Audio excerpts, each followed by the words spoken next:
Yorana et bienvenue dans votre journal à la une de cette édition.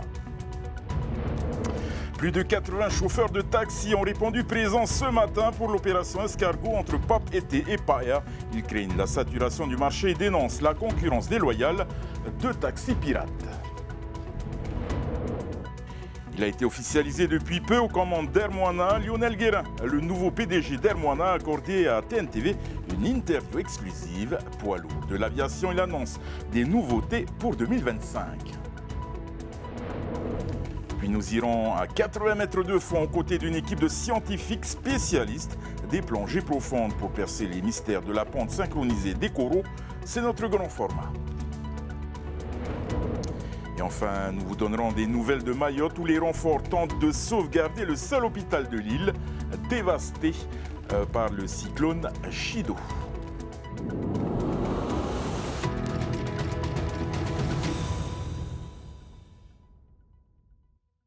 Et hier, en début de soirée, une maison sur les hauteurs de Punavainui a pris à feu. Les occupants de l'habitation, 2 parents et 2 enfants, ont pu sortir avant que l'ensemble de la maison ne s'embrase. Les casernes de Punawia et de Fa'a ont écarté tout risque de propagation et circoncis les flammes peu avant 20 h. Les sinistrés ont pu être relogés chez leurs proches et une enquête a été ouverte pour déterminer l'origine du feu. Les chauffeurs de taxi mettent leurs menaces à exécution après l'échec des négociations vendredi avec le pays. Plus de 80 taxis se sont mobilisés pour une opération escargot ce matin entre Pape Été et Paia. Objectif, freiner le rythme de délivrance des licences de taxi et réguler le nombre de transporteurs touristiques. Un reportage de Vaitiare Nauta et Rarhau à Maha Cheong. 65 nouvelles licences de taxi attribuées depuis la crise Covid, sans contrôle strict selon la coordination des syndicats de taxi. Mais l'organisation s'inquiète aussi de la présence en nombre des transporteurs touristiques, des concurrents qu'elle soupçonne de tricher. Et on sait très bien qu'ils font le taxi avec leur licence de transport touristique. Voilà pourquoi les taxis sont fâchés aujourd'hui. Voilà aussi pourquoi les taxis réclament une réforme de la réglementation pour les transporteurs touristiques dès l'année prochaine. Et c'est là que ça coince. En 2025, le pays a bien prévu de réformer d'abord la profession des taxis avant celle de leurs concurrents. On a rencontré le ministre vendredi après-midi. Et sur le calendrier, on n'est pas d'accord sur une chose, c'est-à-dire qu'on voulait faire une réforme pour les transports touristiques avant de faire celle des taxis, puisqu'on a déjà une loi de pays. Ils ne l'ont pas, et pour éviter à chaque fois de délivrer des licences de complaisance. Rénovation de stations, renforcement des contrôles et suppression des licences dormantes. Si les chauffeurs de taxi reconnaissent des progrès pour la profession, l'urgence selon eux est à la réforme des transports touristiques pour mettre fin à une concurrence qui juge déloyale. Taxi, c'est transporteur de personnes. Ils font le même métier que nous, mais eux, ils ont pas le même règlement que nous. Tandis que nous, en fait, le métier qu'on fait chez transporteur de personnes, ça nous demande une licence. Une licence, il faut faire une demande. Ils veulent faire le même métier que nous. Faites vos demandes de licence. Attendez comme nous la commission. Donc le pourquoi nous sommes là aujourd'hui pour cette manifestation-là, parce qu'on sait très bien que demain, tous les transports touristiques, les licences de transport touristique qui vont être données, n'ont aucun marché. Donc ils vont venir grappiller sur notre gagne-pain. À défaut d'avoir gain de cause, les chauffeurs prévoient de passer à la vitesse supérieure avec une opération escargot aux heures de pointe, et ce, dès la prochaine rentrée. Si on n'a pas de réponse à la rentrée scolaire, on peut mettre 20 taxis de chaque côté par jour et faire des opérations escargot là, qui empêcheraient la circulation d'être fluide. Déjà qu'il y a des bouchons le matin, mais là ça serait pire. Bon, on espère qu'à l'issue de notre journée d'aujourd'hui, le président va au moins passer un coup de fil peut-être à son ministre en lui disant « Allez, il faut faire un effort ». Dans le cadre de la réforme de la profession de taxi, la direction des transports terrestres devra engager des discussions avec les acteurs du secteur dès l'année prochaine.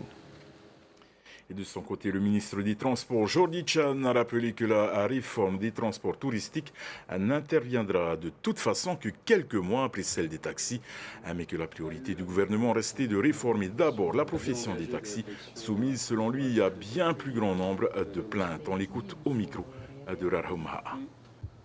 À l'issue de la réunion de vendredi dernier, les taxis nous ont indiqué qu'ils souhaitaient que la réforme sur la profession des transporteurs touristiques ait lieu avant celle des taxis.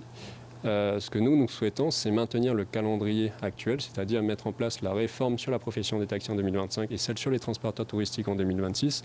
Car lorsqu'on regarde toutes les plaintes qui nous sont adressées, toutes les plaintes en fait concernent la profession des taxis. Qu'il s'agisse d'excès de vitesse, de tarification abusive, de la non-utilisation du taximètre ou encore du refus de prise en charge du passager. Ces plaintes concernent toute la profession des taxis et le fait est que ça nuit à l'usager mais ça nuit également à la réputation de la profession. Donc nous souhaitons réformer le cadre réglementaire de cette profession pour pouvoir améliorer la qualité de service pour l'usager parce que notre priorité c'est le bien-être de la population.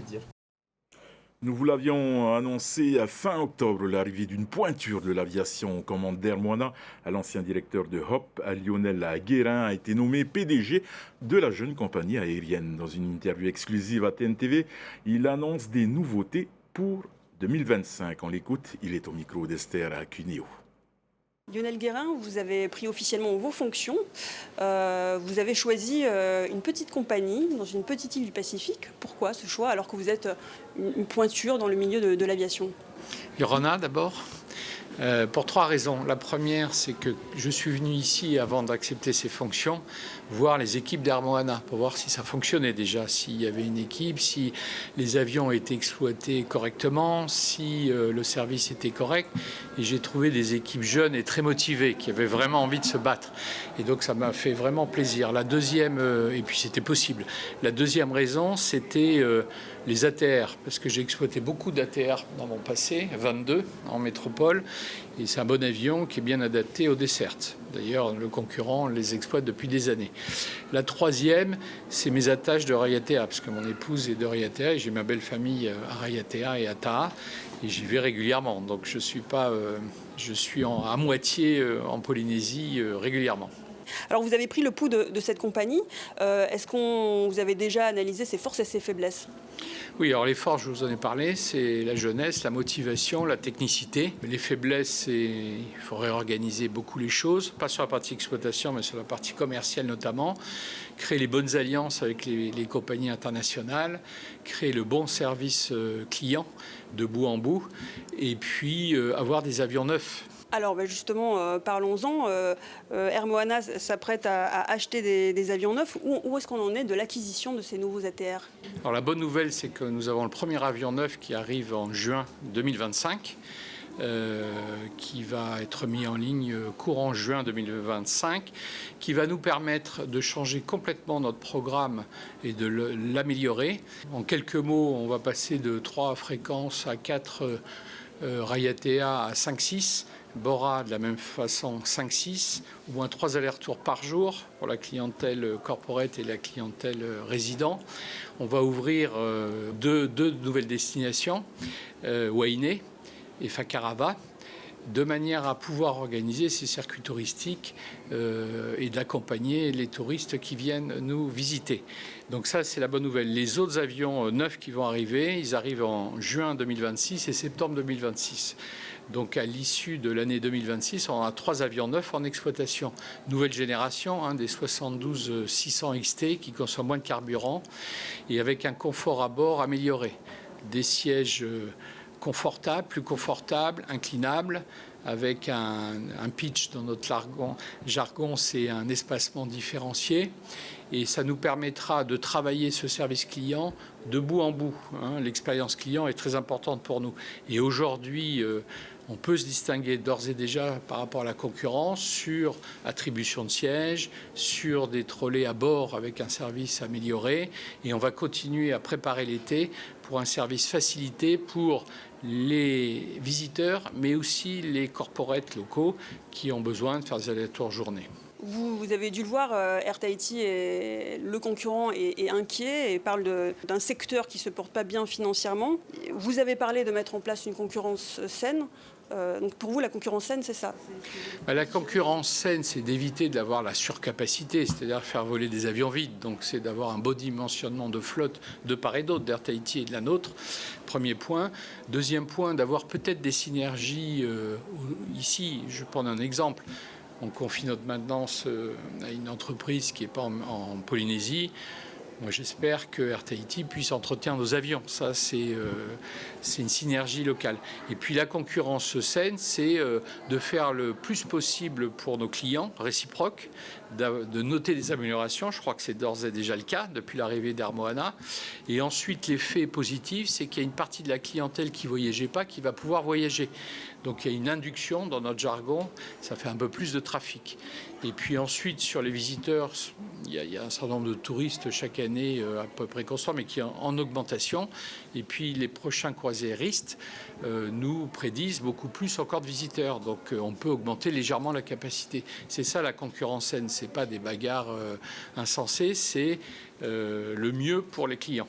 C'est pas une guerre de prix, parce que c'est ça qui inquiétait Air Tahiti, c'est une guerre des prix qui a démarré avec l'arrivée d'Air Moana, justement. La guerre des prix vient de la surcapacité, c'est-à-dire qu'à un moment donné, quand Air Moana arrive, si le concurrent met plus d'avions, forcément, il y a une surcapacité. Et donc, les transporteurs cherchent à remplir les avions, donc ils baissent les prix. Alors, c'est bien pour le client, mais il ne faut pas faire n'importe quoi, bien évidemment. Il ne faut pas vendre à perte, notamment. Et nous, on s'engage à ne pas vendre à perte, puisque notre objectif d'Air Moana, c'est de rentabiliser Air Moana. C'est pour ça que je suis venu. Alors tout à l'heure, on a parlé de la qualité du service, donc vous allez monter en gamme. Est-ce que ça veut dire que vous allez viser une clientèle plus aisée et peut-être augmenter vos prix? Il y a plusieurs gammes de prix. Il y a les gammes visiteurs, et dans les visiteurs, il y a ceux qui voyagent en économique ou en premium éco et ceux qui voyagent en business. Ceux qui voyagent en business, c'est notre cœur de cible, bien évidemment. Donc là, on monte les prix, bien évidemment, mais en contrepartie, ils ont un service amélioré. Et alors, la conséquence que j'ai déjà vécue par le passé dans des concurrences, dans mes différentes airlines que j'ai créé ou présidé, les deux, c'est qu'il y a de l'induction de trafic et c'est le plus grand nombre qui en bénéficie. Parce que si vous augmentez le prix des visiteurs en business, forcément, ça vous permet de ne pas augmenter les prix pour les résidents. Donc il y a la place pour deux compagnies? Oui, je pense qu'il y a la place et c'est nécessaire. Parce qu'au bout d'un moment, quand vous êtes en monopole complet, vous avez tendance un peu à vous endormir. Vous êtes dans une zone de confort. Donc c'est bien aussi de réveiller cela pour l'avenir. Puis ici, moi, j'ai une autre mission, c'est de passer le flambeau. Je ne veux pas rester éternellement président d'Air Moana. Et j'ai des jeunes avec moi qui vont être formés à cela. Ils sont chercheurs spécialisés en plongée profonde et ils mettent leur expertise au service de l'association Tamanote Tairoto pour percer le mystère de la pente simultanée des coraux Polytes russes. La dernière pente cette année est intervenue le 19 décembre. Une équipe de plongeurs est donc descendue à 80 mètres de fond pour tenter de capturer ce phénomène. Thomas Chabrol. Sous la surface, entre 70 et 80 mètres de profondeur, les coraux Polytes russes n'ont pas dévoilé tous leurs secrets. Pour mieux comprendre leur cycle de ponte, ces plongeurs se préparent pour une expédition sous-marine engagée. C'est la première fois qu'une telle plongée s'organise dans le cadre de l'observation des pontes de corail en Polynésie. Un travail de recherche bénévole pour soutenir l'association Tamanote Tairoto. Elle vise à rassembler un maximum de données sur cette espèce de corail. Les pontes de ces coraux sont très bien documentées jusqu'à peu près 55 mètres. Mais nous, comme on aime bien descendre un petit peu profond pour découvrir un petit peu des nouveaux mystères, on s'est demandé si ces coraux ils pondaient aussi à 80 mètres, si on était capable de comprendre en fait à quel horaire elles allaient pondre à ces profondeurs-là, ou si ça allait encore rester quelque chose de mystérieux. Donc on est purement en train de soutenir le travail d'une autre association parce que c'est ça aussi la recherche, c'est le partage des compétences et des connaissances. Pour atteindre ces profondeurs, ces plongeurs sont équipés de recycleurs et de propulseurs. L'équipe bénéficie ainsi d'une autonomie de 4 heures sous l'eau, un temps suffisant pour mener à bien l'étude, mais surtout pour assurer tous les paliers de décompression à la remontée. Dans ce genre de plongée très profonde, la coordination est essentielle pour la sécurité. On a un code couleur qui a été établi au préalable avant l'immersion. Un code avec les parachutes de sécurité. Donc un parachute orange, ça veut juste dire d'aller chercher les plongeurs qui remontent. Un parachute jaune, c'est un code d'urgence pour le JRCC. Et 2 parachutes rouges, orange, ça veut dire j'envoie un bloc d'air parce qu'ils sont en manque d'air en dessous. La plongée n'a pas permis cette fois d'observer le cycle de ponte à 80 mètres de fond, un niveau de profondeur qui ne permet pas de s'éterniser. L'équipe est restée 15 minutes sur la zone ciblée, le temps de prendre des mesures et des photos. Le temps imparti est quand même relativement court, donc observer la ponte dans ce laps de temps, c'était déjà un challenge. Et donc ça nous permettra de retenter l'expérience et de se servir de cette plongée-là pour améliorer et de pouvoir espérer cette fois-là avoir des images de la ponte.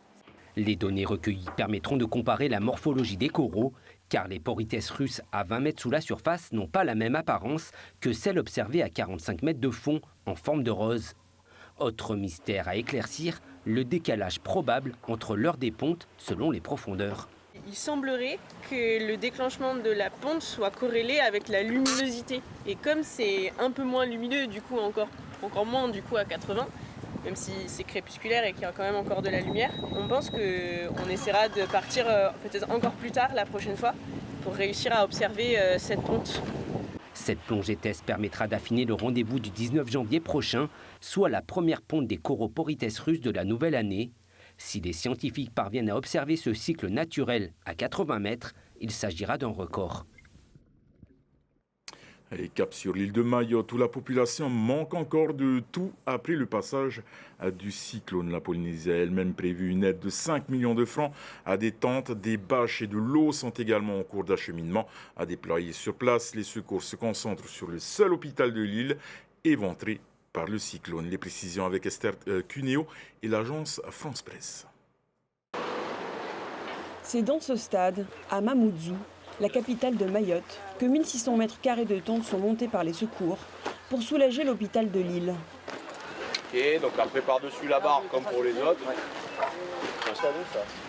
Acheminée par avion cargo, la structure devrait être opérationnelle dès demain, avec 90 effectifs. Là, on vient d'arriver, donc on a montré dans un premier temps notre base vie pour commencer à monter l'hôpital dans un deuxième temps dès que le fret va arriver. Cet hôpital-là permet de prendre en charge environ une centaine de patients par jour, de faire 5 à 7 blocs opératoires par jour aussi. Et là, l'objectif de notre mission, c'est au vu de l'impact qu'a eu le cyclone sur le CH, de prendre une partie de leur flux pour leur permettre, eux, de récupérer et surtout de pouvoir reconstruire leur hôpital qui est le seul hôpital de Mayotte. Une structure étudiée pour être autonome et capable de prendre en charge la quasi-totalité des pathologies, voire de faire face à un début d'épidémie. La particularité de l'hôpital de campagne, c'est qu'on a une autonomie de 15 à 20 jours où on a notre nourriture, on produit notre propre eau, on a notre énergie. Donc on a besoin de personne pour tourner. Et on vient ici pour venir en appui de l'hôpital local qui a été endommagé et qui aujourd'hui n'a pas tous les services qui peuvent fonctionner à 100%. Donc on est là pour qu'ils se délestent au maximum sur nous, pour qu'on puisse les aider avec notre matériel qui n'a pas été endommagé, qui sera lui à 100% de ses capacités. En parallèle, les sapeurs-pompiers posent des bâches sur le toit du centre hospitalier et tentent de sauvegarder ce qu'ils peuvent. Alors on effectue plusieurs types de missions qui répondent à plusieurs problématiques, des opérations de recherche de victimes potentiellement, des opérations de bâchage, des opérations d'évaluation de risques bâtimentaires. On a également des ouvertures d'itinéraires permettant d'accéder à des points de captation d'eau pour que les personnes puissent bénéficier d'eau. Ça sur plusieurs centaines voire plusieurs kilomètres d'ouverture d'itinéraires.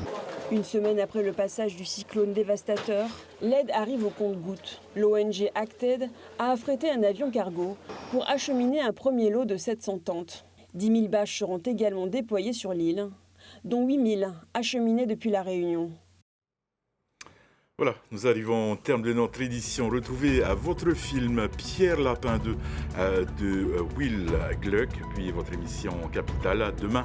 C'est Athéna Milcam qui prendra les commandes du journal en vous souhaitant une excellente soirée et une très très belle semaine sur Tahitino Télévision. Pour ma part, c'est mon dernier journal de l'année. Je vous souhaite à toutes et à tous de joyeuses fêtes, un joyeux Noël et un très bon réveillon de la Saint-Sylvestre. On se retrouve l'année prochaine, en 2025, pour de nouvelles aventures. Retrouvez ce journal en replay sur notre site internet et notre application mobile TNTV.